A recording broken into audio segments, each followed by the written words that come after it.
Добро пожаловать в новый день. На календаре 24 ноября. В студии работает Катерина Винокурова. Желаю вам сегодня только добрых, хороших новостей и отличного настроения.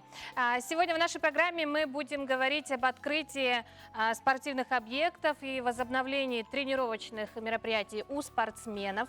Поговорим об открытии новых социальных объектов в Якутии до конца года, а также как работает Республиканская офтальмологическая клиническая больница в данный период времени.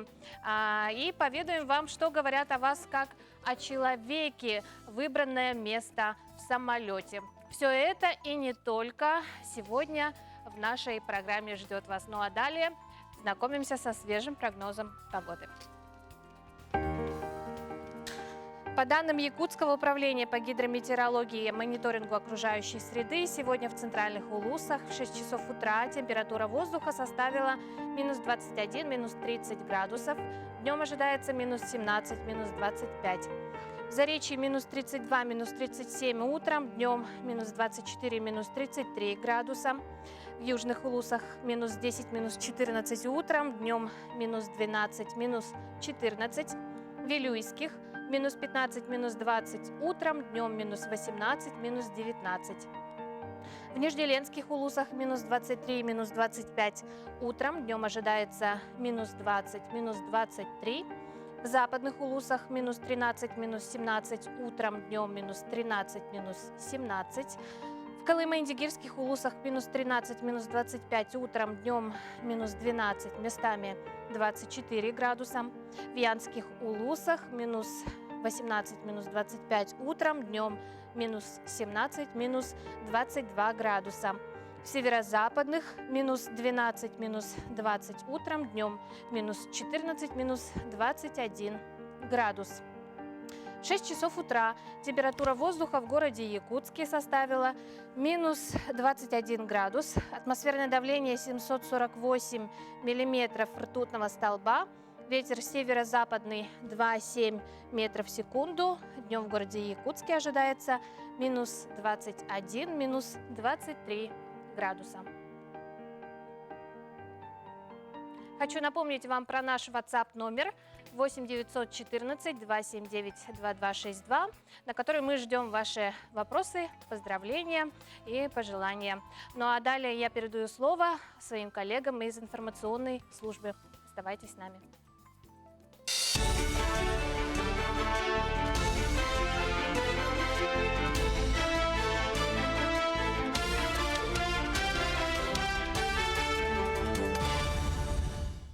Утренний эфир продолжает выпуск новостей. В студии Сергей Михедов. Здравствуйте.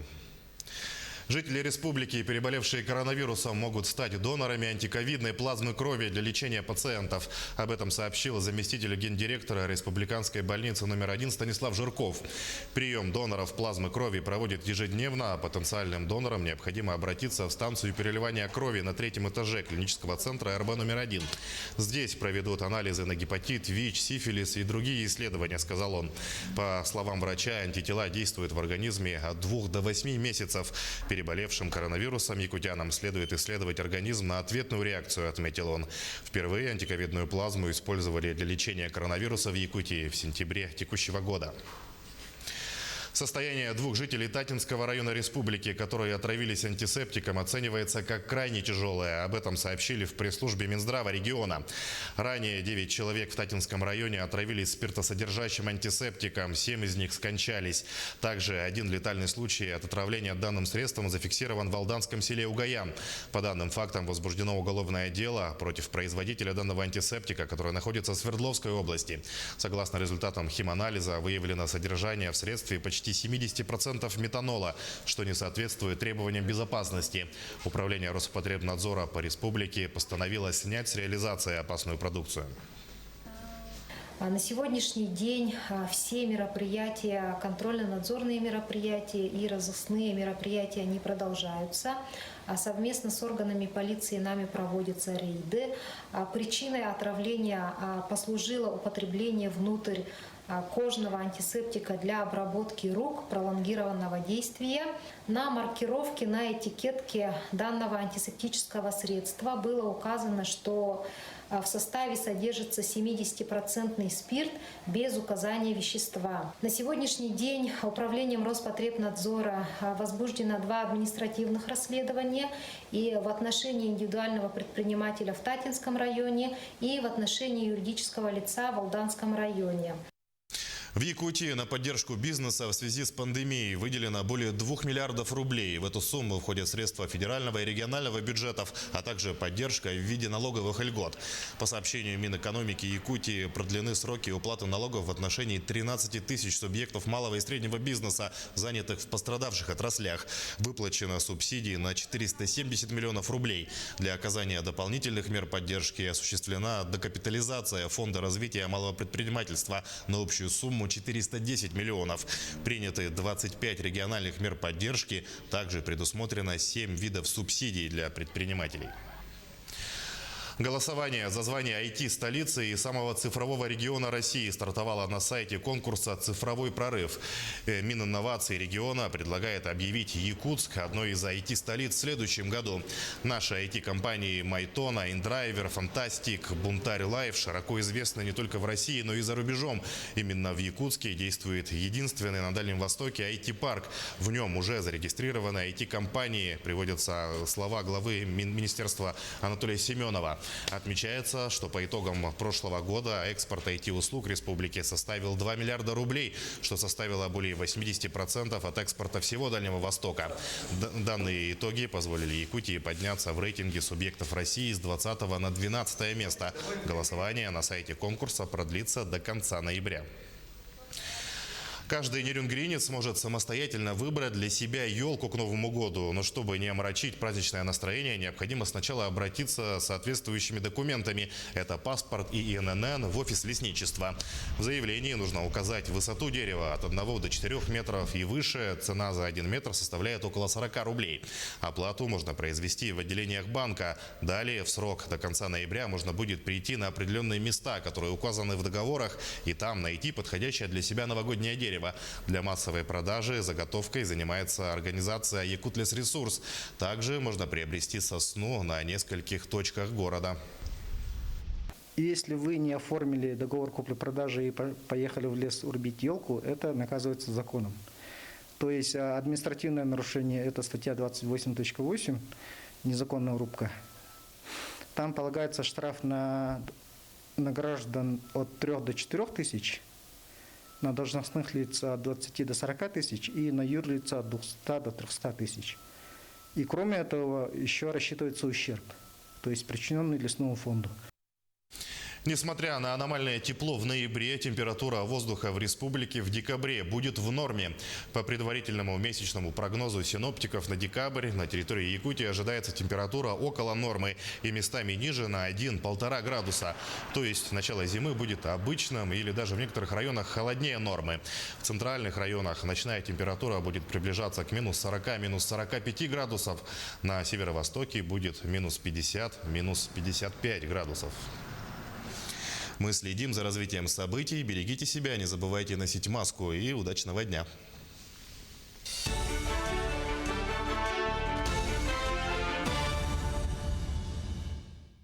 Спасибо, коллегам. Мы продолжаем наш эфир. Знали ли вы, что желание сидеть у окна на самом деле может многое рассказать о вашей личности? И это не только любовь к пейзажам с высоты, касается самолетов. У этого, казалось бы, произвольного решения есть скрытые мотивы. Психологи рассказали, что можно узнать о человеке, исходя из его выбора места на борту. Сидение возле окна подарит небольшой уголок для уединения, где можно собраться с мыслями и насладиться видом. Но дело не только в этом. Если выбор пойдет на место у окна, то это говорит о том, что человек эгоистичен, любит командовать и держать все под контролем. Ведь он совершенно не беспокоится о том, что ему придется поднимать своих попутчиков с мест, чтобы пройтись по салону или дойти до туалета. Пассажиры же, выбирающие место у прохода, более сдержаны. Именно так считают психологи. Также они более беспокойны, чем их оконные соседи, и хуже засыпают в пути. И еще один интересный факт. Пассажиры, выбирающие место в проходе, зарабатывают гораздо больше. Ну а те, кто сидит у окна, имеют более скромный и низкий доход. Так что в следующий раз при бронировании или покупке билетов не забывайте обо всем этом. Часто решение – это нечто большее, чем иногда нам кажется. Ну а каждый любитель кошек был бы вне себя от радости посетить такую необычную достопримечательность, как остров Фраджост. Небольшой коралловый участок суши расположен посреди Индийского океана. Знаменитым это место стало благодаря своим необычным коренным жителям-кошкам. Огромное количество этих пушистых существ заселило небольшой островок примерно 170 лет назад. За эти годы они существенно размножились и приспособились к необычным условиям жизни. Их рацион состоит в основном из рыбы и других морских обитателей. На сегодняшний день численность кошек на острове Фраджост не превышает 1000 особей. Достоверно людям известно, откуда кошачьи особи взялись на острове. Но существует легенда, которая гласит, что те попали сюда с корабля, потерпевшего крушение примерно в 1850-90-х годах. Таким образом, необычные жители острова доказали человечеству, что прекрасно уживаются и без людей. Ну а далее я предлагаю прослушать астрологический прогноз на день 24 ноября.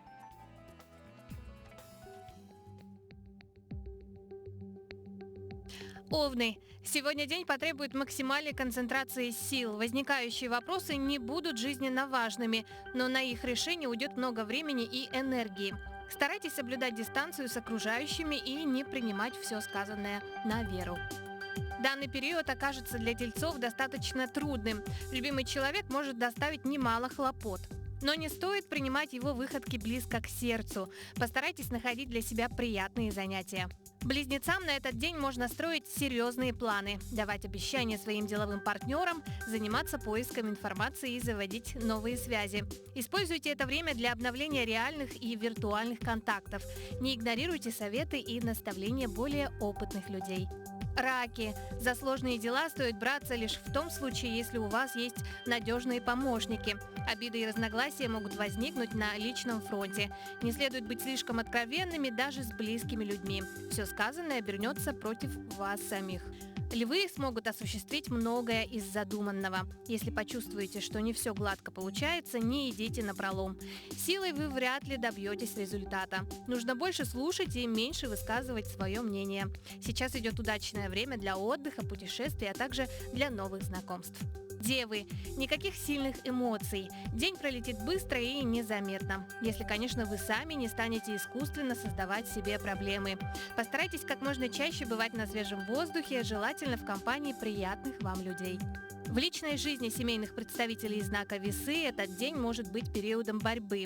Если в поведении любимого человека вас что-то не устраивает, попытайтесь спокойно объяснить, что задело вас за живое, но избегайте выяснения отношений на повышенных тонах.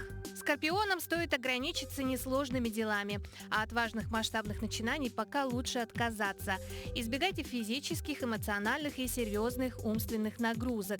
Будьте осторожны при обращении с электроприборами и открытым огнем.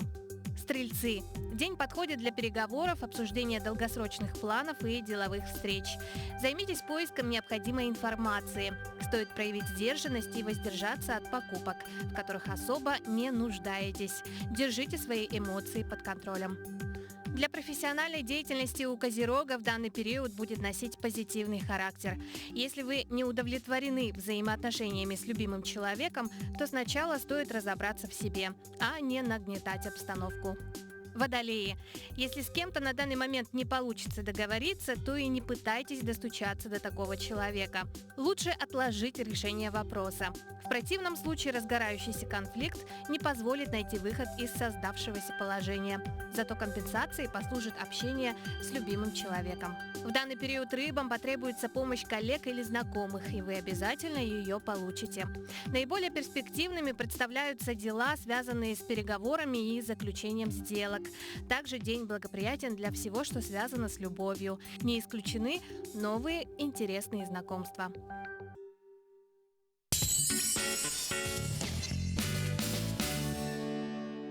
Черная пятница в салонах «Торнадо» с 21 по 30 ноября. Сумасшедшие скидки на роскошные шубы, дубленки, парки и пуховики. «Торнадо» – все лучшее для вас.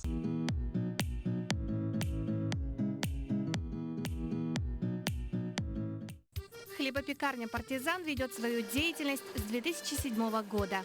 Свежий хлеб, торты, рулеты, пирожные стали визитной карточкой предприятия. Бидигин баттаха миннес килебин көтчактан сек каптагыз бараняла көтчак. Кая килебкин стан кәсбикинде. Бартахамыт килебен хада миннес манук сирмехаблюбе. Добрые традиции прошлого, бережность, теплотой перенесены в рецептуру сегодняшней продукции. Главным остаются традиционные способы производства изделий, старинные рецепты и уважительное отношение к продукции. Когда приезжаю в деревню, всегда покупаю партизанский хлеб, потому что он самый вкусный. Атык маны республика толуктактыра. Үелерге оңгулдан келбет, ахытынан оңгулбут келебе бартахан келебе. Өрү хес толгутар бар болдун. Миннигестик ахан.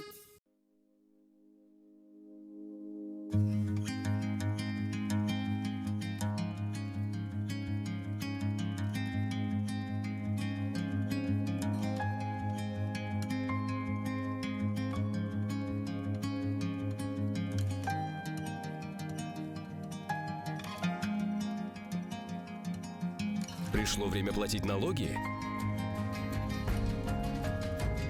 Не теряйте время в очередях. Скачайте приложение «Налоги ФЛ». Проверьте в личном кабинете перечень имущества и уплатите налоги из дома.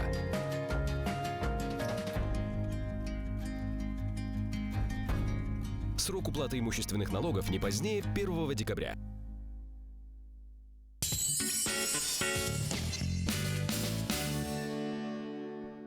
Доброе утро. Мы продолжаем наш эфир. Система пенсионного обеспечения в республике прошла несколько этапов развития.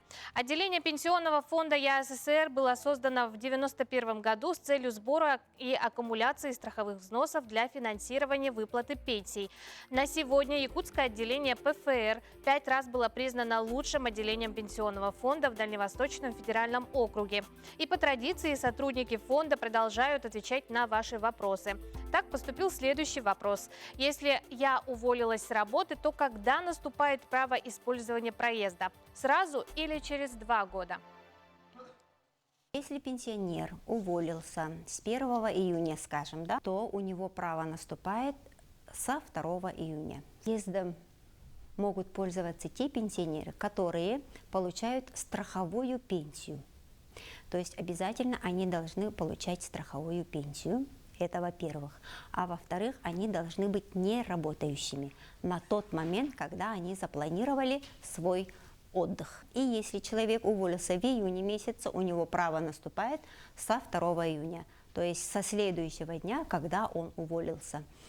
И следующие 2 года будет рассчитываться именно от той даты, в котором он использовал этот проезд. Например, если он уволился в июне, в июле он использовал этот проезд, у него следующее право наступит по истечении 2 лет. А также Пенсионный фонд города Якутска напоминает, что для удобства граждан с 1 ноября работает до 20 часов вечера. До конца 2020-го планируется завершение и ввод в эксплуатацию нескольких социальных объектов, в том числе в рамках реализации национальных проектов образования и демографии.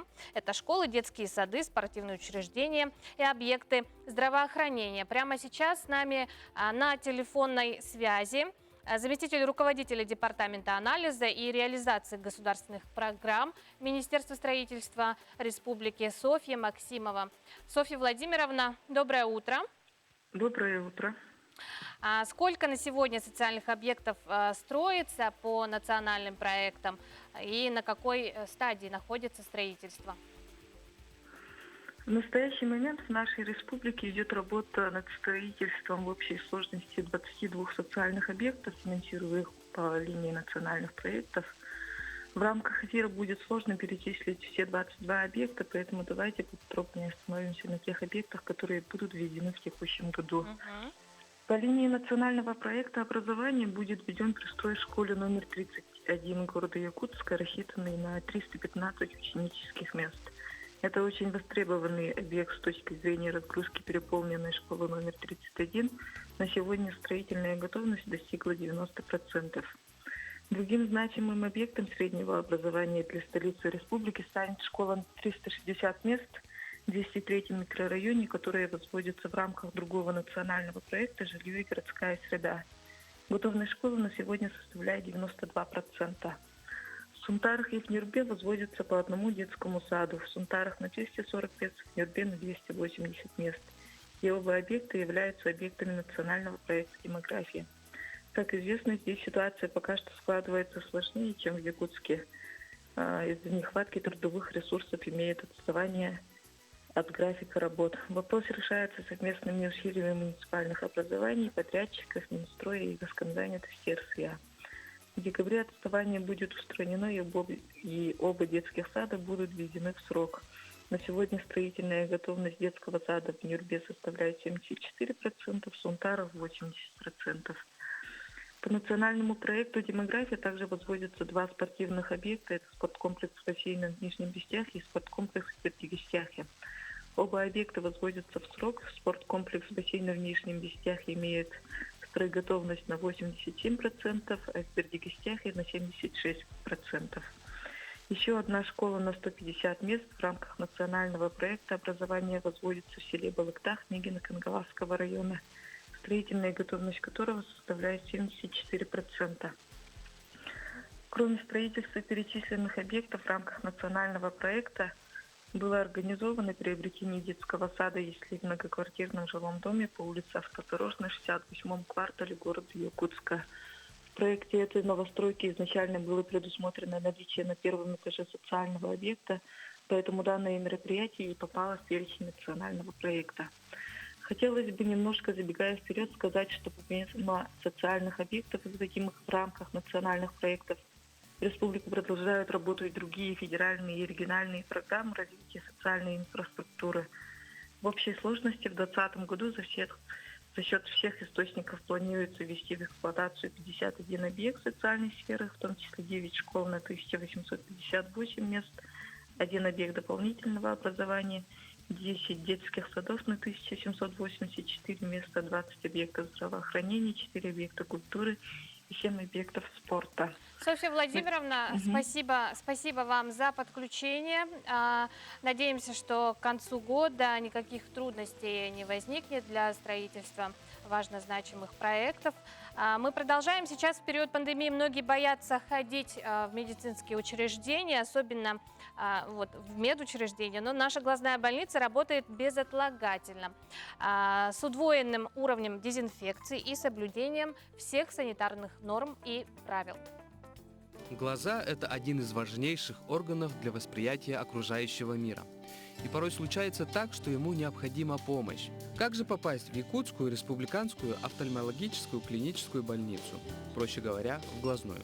Нам можно попасть по записи, по предварительной записи с направлением из поликлиник города Якутска, из поликлиник Улусов. У нас есть постоянно хронические пациенты, которые ежемесячно получают инъекции, они записываются через телефон регистратуры, а еще по ИР-14, самозапись. С какими проблемами чаще всего обращаются?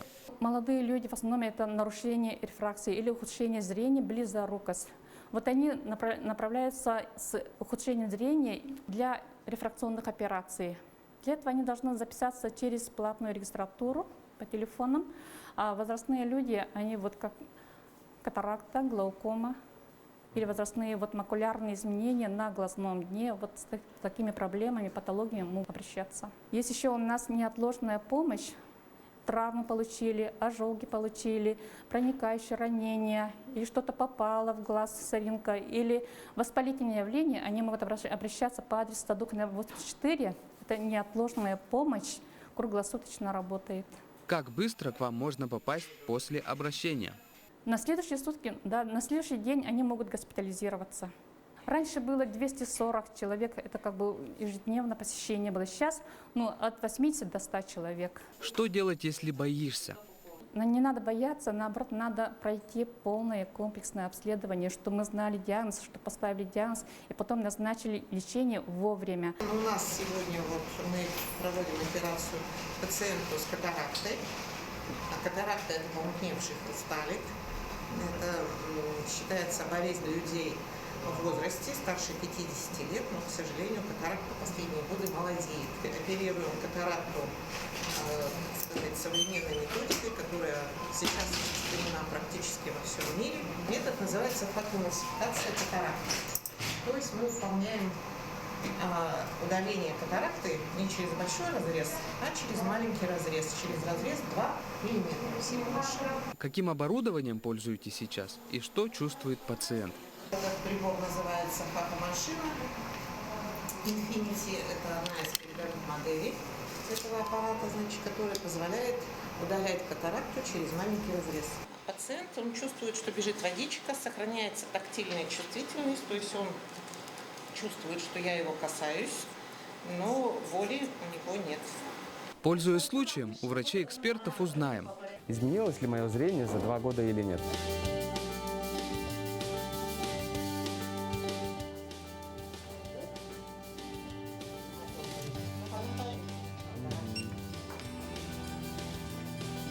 Вижу верхний ряд ШБ, МНК. Да, есть. Мое зрение за 2 года ухудшилось на 0,5 диоптрий. Не критично, но думаю, что с должным уходом это можно исправить. С проблемами зрения можно легко проконсультироваться в нашей городской глазной больнице в любой момент. Берегите свое зрение, будьте здоровы! Доброе утро, мы продолжаем. В Якутии возобновляются тренировочные мероприятия для спортсменов и в открывшихся спортивных комплексах. Смягчение ограничений касается в большей степени возобновления деятельности спортивных секций и тренировочного процесса сборных команд по видам спорта. Более подробно мы сейчас об этом поговорим с первым заместителем министра по физической культуре и спорту Якутии Семеном Чердоновым. Семен Сергеевич, доброе утро. Доброе утро. Возобновляется реализация программ дополнительного образования и спортивной подготовки. Мы знаем, что на днях вами были проинспектированы как раз-таки объекты спортивной инфраструктуры. Каковы обязательные условия их работы? Да, с 14 ноября по указу главы у нас возобновили работу спортивные секции для детской и юношеской спортивной школы, а также по спортивной программе по учреждению Министерства спорта Республики Саха-Якутия. Мы комиссионно проверили все наши объекты, начиная с спортивного комплекса «Триумф», заканчивая училище Олимпийского резерва, где занимаются по всем возрастным категориям наши спортсмены. И, безусловно, все с учетом всех рекомендаций Роспотребнадзора, методических рекомендаций, соблюдения дистанцирования, обязательного измерения температуры, обязательного дезинфекции рук, а также всех тренажеров и спортивного объекта. Безусловно, все эти мероприятия соблюдаются. Все наши объекты сейчас работают в очном и заочном формате. Значит, по согласию родителей у нас возобновились и занимаются наши дети, спортсмены уже по тем или иным видам спорта. Семен Сергеевич, как мы уже отметили, смягчение ограничений касается в большей степени сборных команд, секций. Это важный шаг очень действительно для наших спортсменов, которые очень долго занимались дистанционно. Какова организация таких тренировок? Конечно, мы сейчас занятия проводим с учетом дистанцирования, с учетом охвата пропускной способности спортивного объекта на 50%. Это значит, на примере, если на одну секцию приходят, на одно занятие приходит 40 человек, тогда у нас получается, в принципе, 20 человек занимается, спортсменов. Вот таким дистанцированием. И, конечно же, наши тренеры, наши инструктора все соблюдают дистанции от занимающихся и, конечно, безусловно, одевают маски, перчатки. Все вот это проходит. И расписание, конечно, расписано у нас чуть расширенно, потому что мы хотим охватить весь контингент наших занимающихся, поэтому в некоторых видах спорта занятия, конечно, безусловно, трудности есть у тренеров, которые будут заниматься теми или иными спортсменами, потому что у нас продолжительность занятия проходит 1,5 часа, и 30 минут обработка спортивных инвентарей и залов. Поэтому расписание расписано таким образом, что всех хотим охватить. Семен Сергеевич, спасибо вам за подключение. Отличного вам дня сегодня, хорошего настроения. Ну а мы желаем спортивным командам и учащимся дополнительных образований успехов в спорте. Действительно хорошая новость. Спасибо. Ну а далее у нас небольшая рекламная пауза. Оставайтесь с нами.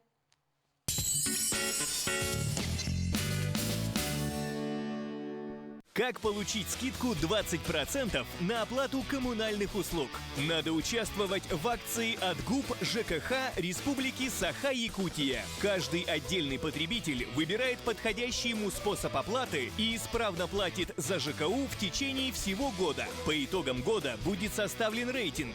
В каждом улусе выберут самые дисциплинированные в части оплат ЖКУ муниципальные образования. Они и станут победителями. ГУП ЖКХ. Платить выгодно. Далбар хотун. Сахачактарын маанылах, ымылах, өрө тудар күндүада. Далбар хотун эдерген кылсоготтон, эрге сүттер кемче кийиттен, оготун түйүгер көтөкпүтиеттен, сенин сыллы ребеттен, үйнен сайдан тахсар. Ах, суруттар Далбар хотун сурналы. Черная пятница в Бичик. Скидки до 60% при заказе на сайте bichik.ru. Скидки до 40% во всех магазинах. Подробности о других акциях узнавайте на инстаграм-странице bichik.ru. Новый год – праздник волшебства и сказки. Наши товары создадут праздничную атмосферу. Волшебство приходит вместе с Азбука.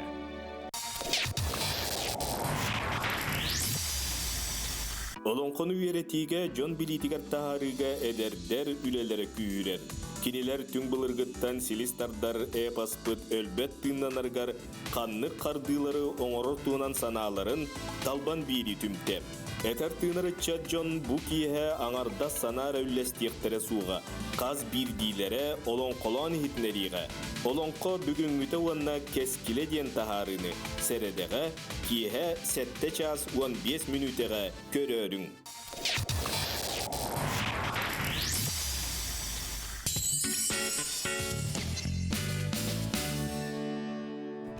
Доброе утро. Далее наш эфир продолжит свежий информационный блок. Оставайтесь с нами.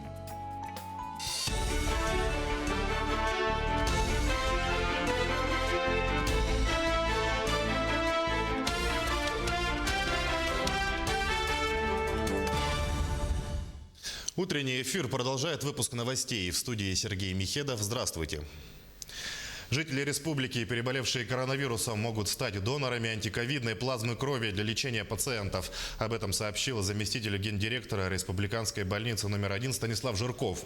Прием доноров плазмы крови проводят ежедневно, а потенциальным донорам необходимо обратиться в станцию переливания крови на 3-м этаже клинического центра РБ номер 1. Здесь проведут анализы на гепатит, ВИЧ, сифилис и другие исследования, сказал он. По словам врача, антитела действуют в организме от 2 до 8 месяцев. Переболевшим коронавирусом якутянам следует исследовать организм на ответную реакцию, отметил он. Впервые антиковидную плазму использовали для лечения коронавируса в Якутии в сентябре текущего года. Состояние двух жителей Татинского района республики, которые отравились антисептиком, оценивается как крайне тяжелое. Об этом сообщили в пресс-службе Минздрава региона. Ранее 9 человек в Татинском районе отравились спиртосодержащим антисептиком, 7 из них скончались. Также один летальный случай от отравления данным средством зафиксирован в Алданском селе Угаян. По данным фактам возбуждено уголовное дело против производителя данного антисептика, который находится в Свердловской области. Согласно результатам химанализа, выявлено содержание в средстве почти 70% метанола, что не соответствует требованиям безопасности. Управление Роспотребнадзора по республике постановило снять с реализации опасную продукцию. На сегодняшний день все мероприятия, контрольно-надзорные мероприятия и разыскные мероприятия, они продолжаются. Совместно с органами полиции нами проводятся рейды. Причиной отравления послужило употребление внутрь кожного антисептика для обработки рук пролонгированного действия. На маркировке, на этикетке данного антисептического средства было указано, что в составе содержится 70% спирт без указания вещества. На сегодняшний день управлением Роспотребнадзора возбуждено 2 административных расследования и в отношении индивидуального предпринимателя в Татинском районе, и в отношении юридического лица в Алданском районе. В Якутии на поддержку бизнеса в связи с пандемией выделено более 2 миллиардов рублей. В эту сумму входят средства федерального и регионального бюджетов, а также поддержка в виде налоговых льгот. По сообщению Минэкономики Якутии, продлены сроки уплаты налогов в отношении 13 тысяч субъектов малого и среднего бизнеса, занятых в пострадавших отраслях. Выплачено субсидии на 470 миллионов рублей. Для оказания дополнительных мер поддержки осуществлена докапитализация Фонда развития малого предпринимательства на общую сумму 410 миллионов.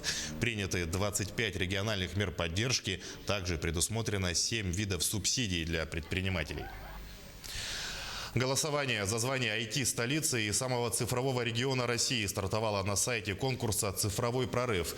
Мининновации региона предлагает объявить Якутск одной из IT-столиц в следующем году. Наши IT-компании Майтона, Индрайвер, Фантастик, Бунтарь Лайф широко известны не только в России, но и за рубежом. Именно в Якутске действует единственный на Дальнем Востоке IT-парк. В нем уже зарегистрированы IT-компании, приводятся слова главы Министерства Анатолия Семенова. Отмечается, что по итогам прошлого года экспорт IT-услуг республики составил 2 миллиарда рублей, что составило более 80% от экспорта всего Дальнего Востока. Данные итоги позволили Якутии подняться в рейтинге субъектов России с 20 на 12 место. Голосование на сайте конкурса продлится до конца ноября. Каждый нерюнгринец сможет самостоятельно выбрать для себя елку к Новому году. Но чтобы не омрачить праздничное настроение, необходимо сначала обратиться с соответствующими документами. Это паспорт и ИНН в офис лесничества. В заявлении нужно указать высоту дерева от 1 до 4 метров и выше. Цена за 1 метр составляет около 40 рублей. Оплату можно произвести в отделениях банка. Далее, в срок до конца ноября, можно будет прийти на определенные места, которые указаны в договорах, и там найти подходящее для себя новогоднее дерево.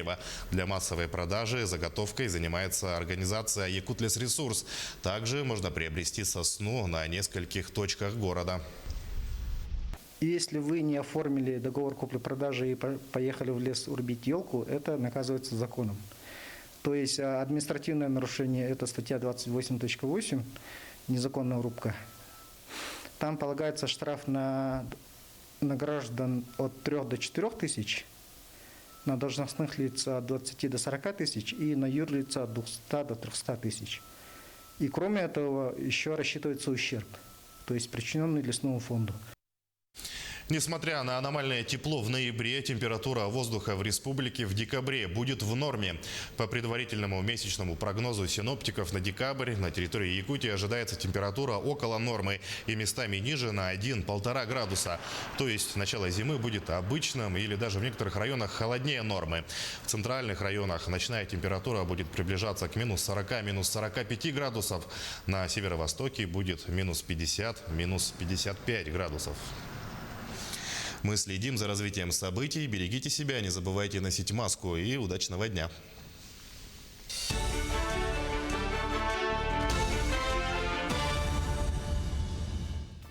спасибо коллегам. И мы продолжаем знакомить вас с интересными событиями этим утром. Так, медицинским работникам, борющимся с COVID-19, 1 день стажа будет считаться за 2. Прямо сейчас с нами на прямой связи управляющий отделением Пенсионного фонда России по Республике Саха-Якутия Георгий Степанов. Георгий Михайлович, доброе утро.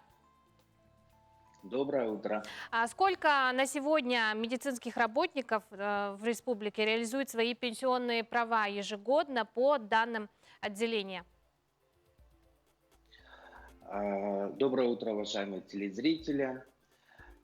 Медицинские работники вообще еще с советских времен, если сделать вот такой краткий исторический экскурс, они обладают достаточно широкими льготами в части пенсионного обеспечения. У нас есть пенсия, так называемая, за выслугу лет медицинским работникам, которые отработали медицинский стаж не менее 25 лет в сельской местности или не менее 30 лет в городской местности или в городской и сельской. Также у нас ряд медиков, такие как хирурги, врачи-рентгенологи, они выходят досрочно на пенсию независимо от возраста, в случае выработки определенного стажа. И вот до прошлого года у нас ежегодно порядка 100 медицинских работников ежегодно выходили досрочно на такие пенсии. В этом году, с учетом распространения новой коронавирусной инфекции, было принято специальное постановление правительства Российской Федерации, в соответствии с которым в период с 1 января по 30 сентября 2020 года работа с непосредственными больными, заболевших ковидом, засчитывается в медицинский стаж как 2 дня. 1 день засчитывается как 2. Да? То есть уже идет такая достаточно существенная льгота в этот период. И уже у нас есть примеры. Мы в городе Якутске, используя вот такое двукратное исчисление стажа, назначили досрочную пенсию за выслугу лет медицинскому работнику. Здесь необходимо пояснить, что на такое двукратное исчисление стажа имеют право все медицинские работники, которые непосредственно заняты, контактируют с больными, да, от медицинских учреждений в стационарных условиях до тех медиков, которые занимаются, допустим, тем же забором анализов. Поэтому, конечно, надо сказать, что эта льгота действенная, работает, и у нас уже есть фактические примеры, когда мы его применили уже в пенсионном обеспечении наших уважаемых медиков.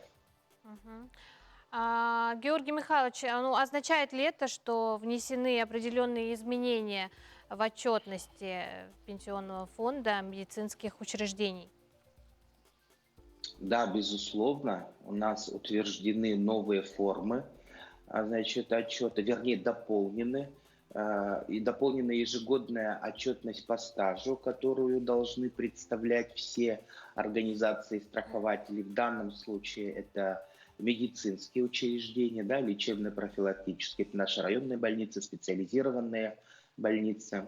Хочу напомнить руководителям, главным врачам, что ежегодно до 1 марта все предприятия сдают отчет по персонифицированному учету за предыдущий год. То есть как раз за интересующий нас 2020 год вся отчетность должна быть сдана до 1 марта 2021 года. И, конечно, здесь всем медицинским работникам, которые были заняты на работах по лечению ковидных больных, необходимо будет указать специальный код для того, чтобы мы исчислили в двойном размере их медицинский стаж. А те, кто выходит, допустим, право может уже наступить в ноябре, в декабре, в январе, да, медицинские учреждения сдают так называемый промежуточный отчет, в котором тоже должны быть отражены все эти дни календарные с учетом кода нового кода медицинского льготного стажа. Георгий Михайлович, спасибо вам за подключение, спасибо за актуальную информацию этим утром. Удачного вам дня. А наша вторничная рубрика «Посмотри сериал» продолжает знакомить вас со списком многосерийных кинофильмов, чтобы скоротать время на самоизоляции. Сегодня расскажу о тех детективных сериалах, которые, как говорится, не заставляют шибко думать над тем, кто же убийца. Понятно, что Дворецкий. О, это Бекки. Помнишь, что было, когда ты пришел на место преступления с полным желудком? Да. Итак, «Касл». Это комедийный детективный сериал про автора романов, который питает свое писательское воображение реальными делами в отделе убийств Департамента полиции Нью-Йорка и вдохновляется фигурой начальницы отдела. Если попадешь хотя бы в 7, получишь фотки. Да? Да.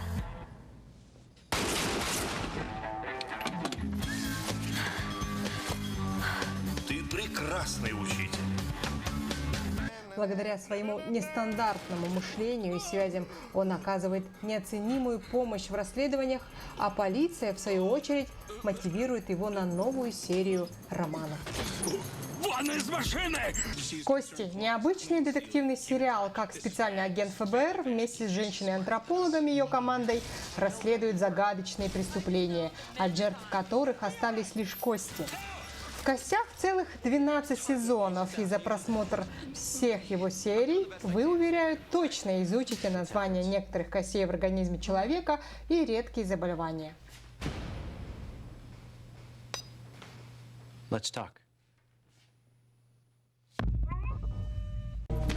Что мы имеем? Убит Гарри Лэшли, младший вице-президент компании. Его тесть – хозяин фирмы AP Кейт. Секретарша мисс Дуэйн забыла телефон, вернулась за ним и нашла труп. Еще один детектив, который можно смотреть неоднократно, это «Менталист». Это человек, который обладает аналитическим умом и психологическими навыками внушения. Раньше таких людей называли не иначе – экстрасенсами и магами. Кража явно спланирована. Почему явно? Случайно в запертом кабинете, увешанном старинными картинами, среди ночи никто не оказывается. Значит, кража была спланирована. Но на сопротивление воры не рассчитывали. Иначе Лэшли был бы застрелен или лежал связанный с кляпом. Но когда он застал их здесь, его просто стукнули по голове. А в сериале это Патрик Джейн, детектив и независимый консультант из Калифорнийского бюро расследований. Он использует свои отточенные, как лезвие, навыки наблюдения для раскрытия тяжких преступлений. Как именно? Посмотрите сериал. Хорошая работа. Ну что, дело закрыто. Эй, а ну-ка брось! Я сказал, брось сейчас же!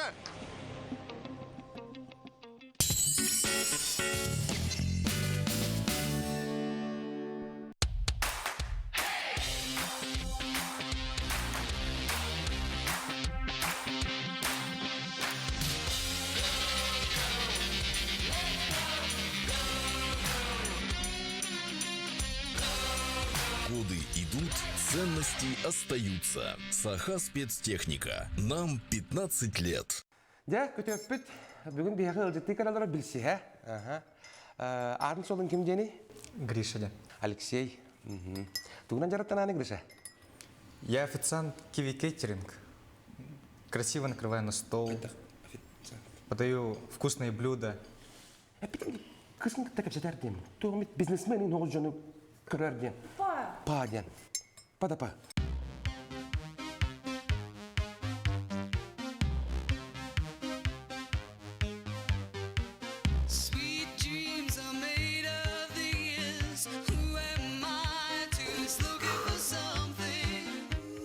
Красавчик.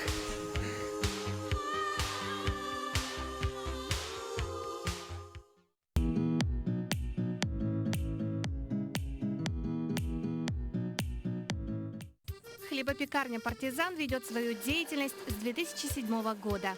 Свежий хлеб, торты, рулеты, пирожные стали визитной карточкой предприятия.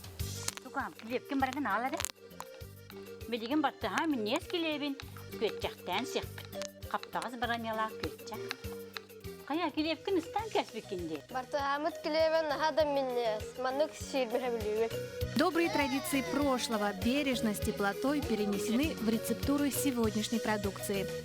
Главным остаются традиционные способы производства изделий, старинные рецепты и уважительное отношение к продукции. Когда приезжаю в деревню, всегда покупаю пакистанский хлеб, потому что он самый вкусный. Хатык маны республика толықтақтыра. Үелерге оңғылдан кәлбет, ағытынан оңғылуыт келебе, бұрттаған келебе. Өрі столғытыр бар болдың. Меннегестік ахан.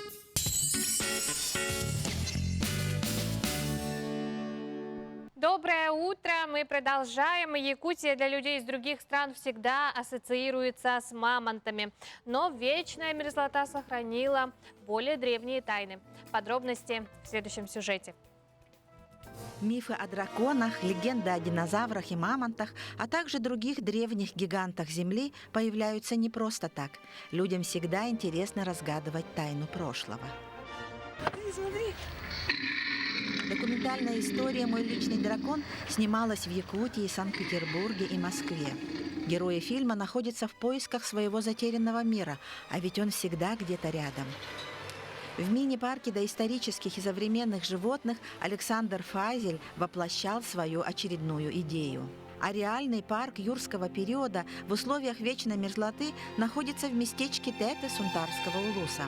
Доехать туда не так-то просто, но Петр Николаевич Колосов, начиная с 2002 года, сумел организовать 12 экспедиций с участием школьников. За это время у него сложилась уникальная коллекция артефактов летописи Якутии возраста 145 миллионов лет Очень назад. интересной находкой является хвостовой щип стегозавра. Вот здесь показан хвостовой щип стегозавра. В Якутии были динозавры не очень крупные. Это, возможно, связано с тем, что условия были не очень благоприятны. Летом прошлого года учащиеся Харинской школы вновь планировали поехать в экспедицию с палеонтологами из Санкт-Петербурга, но помешала пожароопасная ситуация в республике. Хотя юным палеонтологам все же повезло, они получили полезный мастер-класс. Вполне себе. Тут могут быть и наземные, кстати. Встречи с учеными ждал и Радомир Федоров. Он специально приехал в Хоро из села Кемпиндяй. Я из 6 лет интересуюсь палеонтологией, потому что я увидел позвонок плезиозавра в краеведческом музее Каскиль в селе Кемпиндяй. Я представляю, что они там плавали, охотились за моллюсками. Еще я иногда представляю себе берег, и там находятся динозавры наземные. Меня интересуют в моих фильмах люди нестандартно мыслящие, да, то есть которые идут и поперек течения. Все герои нашего фильма, они такие. У нас у каждого глаза горят. И у народных палеонтологов, да, с детишками, да, и у наших ученых, которые едут с другого конца света копать динозавров в Якутии. И у нашей героини тоже, которая пытается найти сходство динозавров, драконов, да, и что-то для себя открывает творческое. Проект «Динозавры вечной мерзлоты» в течение года объединил увлеченных людей республики. Теперь он выходит на финишную прямую. С 3 декабря только в кинотеатре «Синема Центр» начинается премьера фильма «Мой личный дракон». Специально к этому событию Александр Файзель, как и планировал, соорудил скульптуру сунтарского стегозавра в натуральную величину. Надеемся, что для зрителей он станет символом путешествия во времени. Что ж, проект близится к своему завершению. Уже 3 декабря мы сможем увидеть премьеру документального фильма «Мой личный дракон», который был снят во время экспедиции.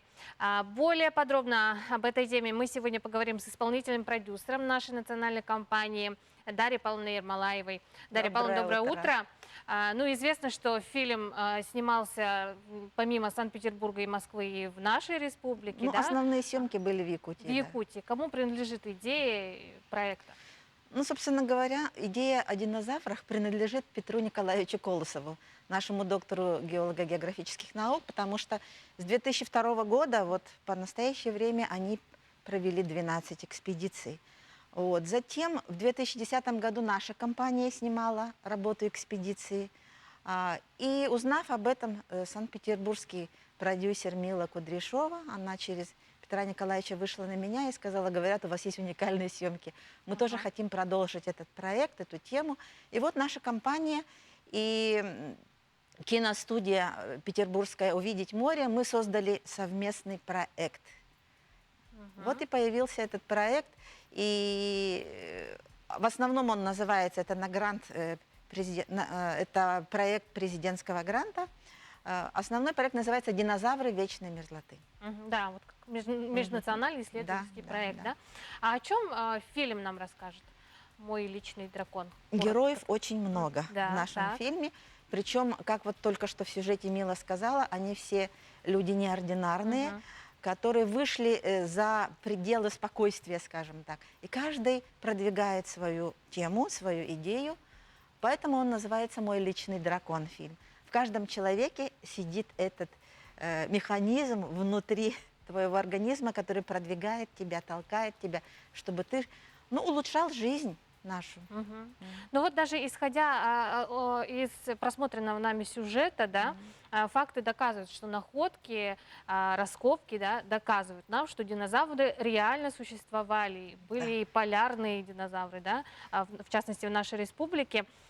Как вот существа, жившие миллионы лет назад, могут изменить жизнь современного человека? Ну, во-первых, если многие годы брендом Якутии были мамонты, то я думаю, что появляется новый бренд «Динозавры Якутии», потому что это хороший туристический потенциал.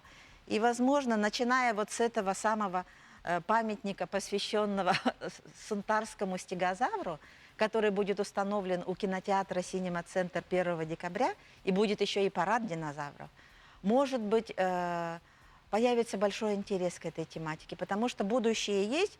В Сунтарском улусе находят и растительноядных, и травоядных динозавров. Среди них есть и водные, и сухопутные.